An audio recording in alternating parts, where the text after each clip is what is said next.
Sidonie Dumas, bonjour. Bonjour. Bienvenue dans le Buzz Média Orange de Figaro. Alors, je rappelle productrice, vous êtes surtout la directrice générale de Gaumont, qui est, on va dire, le coproducteur et distributeur du film Les Intouchables.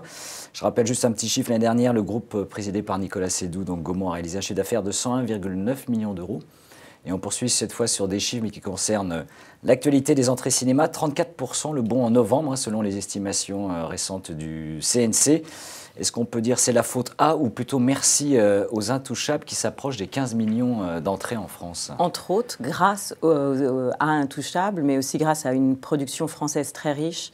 Quand on voit Police, The Artist ou La guerre est déclarée, je crois que c'est un grand renouveau du cinéma français. Et donc, il y a une grande offre et donc les spectateurs sont sensibles à ça. Est-ce qu'Intouchables, on a une idée de jusqu'où le film peut aller aujourd'hui sur ce succès? Donc on rentre là pendant la période de vacances scolaires, ce qui n'avait pas été le cas jusqu'à maintenant puisqu'on est sorti après les vacances de la Toussaint. Et aujourd'hui, le film est leader sur le marché.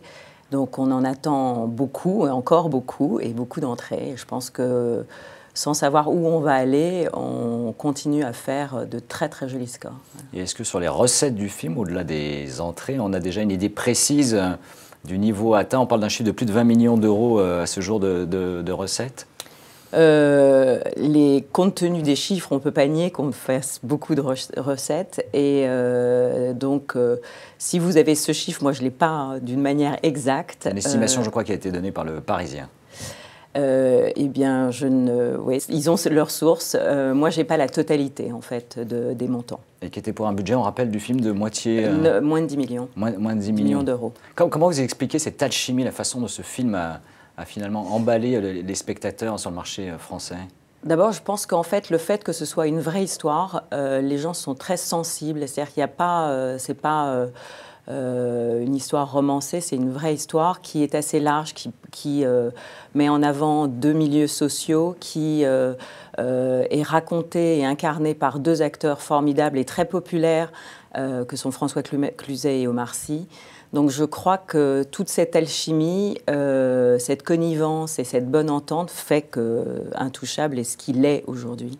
Alors on parlait du succès, mais également les 191,3 millions d'entrées réalisées donc sur les 11 premiers mois de l'année, c'est plus de 2% selon le dernier donné également du CNC. Est-ce qu'on se dirige vers un bon cru? Vous parliez notamment de la production française. On se dirige vers un très bon cru. L'année a commencé, en tous les cas pour la production française, très très lentement, pour ne pas dire moins.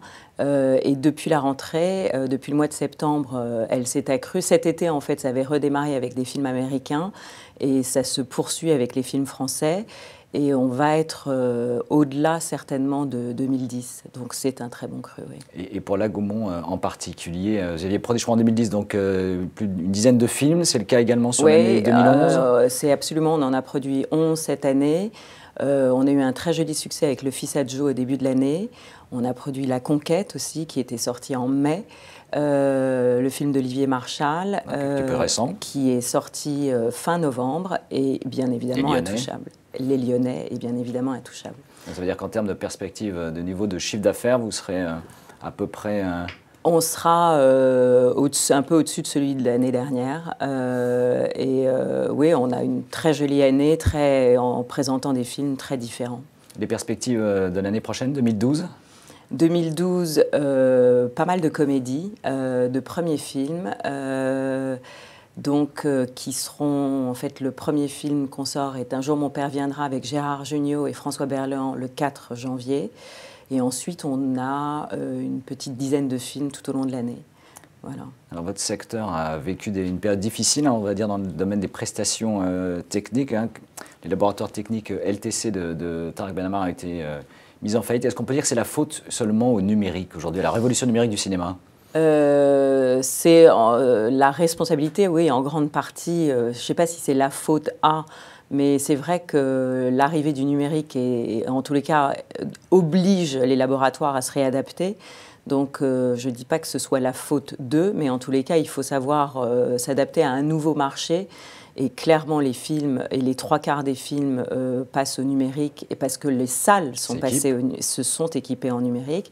Donc on est obligé d'évoluer avec son temps et son époque. Donc je dirais les laboratoires, hélas, pour certains, subissent ces conséquences.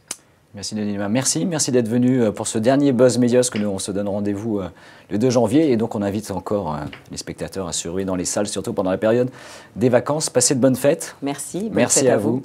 Et on se retrouve donc le 2 janvier avec un prochain invité du Buzz Média. Merci encore. Merci.